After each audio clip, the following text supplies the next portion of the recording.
Slovenija je v Evropski uniji že 10 let. Evropa, moja dežela. Mala in srednje velika podjetja so hrbtenica evropskega gospodarstva. Teh je v Evropski uniji več kot 20 milijonov in zagotavljajo 2 izmed 3 delovnih mest v zasebnem sektorju. Kaj o izzivih in priložnostih meni Marko Lotrič, mali podjetnik iz Selce, ki ima zaposlenih 44 oseb.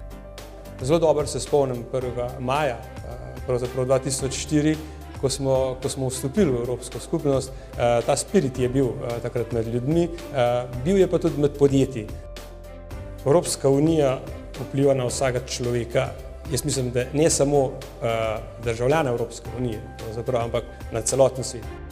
Moji občutki so na tem področju zelo dobri, zaradi tega, ker pri prehodu mej enostavno ni bilo več potrebno zamenjati denarja.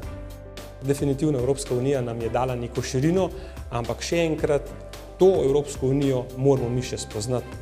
Če gledam osebno in če gledam poslovno, se mi zdi ta razvoj, ki ga lahko pričakujemo v naslednjih 10 letih, predvsem to, da se mi počutimo in zavedamo, kakšne so naše možnosti v Evropski uniji, ker ni nas 2 milijona. Seveda osnovne celice, ampak drugače pa 500 milijonov. In mislim, da je treba res velike energije usmeriti v to, da nam je, trg Evropske unije odprt. Pri poslovanju z Evropsko unijo so 3 temeljna načela. Prost pretok ljudi, blaga in pa storitev. Razpisi so, na razpisi se je treba zelo dobro pripraviti.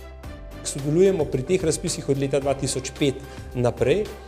Zelo kmalu smo se na tehnološkem področju priključili, potem 12 sodelavcev smo zaposlili prek Evropskega socialnega sklada in pa Zavoda za zaposlovanje v Sloveniji, sofinancirali 3 štipendije in pa preko 20 dijakov in dijakinj pri nas upravlja prakso, tako imenovano usposabljanje na delovnem mestu, ki je prav tako sofinancirano z Evropskega socialnega sklada in pa Zavoda za zaposlovanje Republike Slovenije.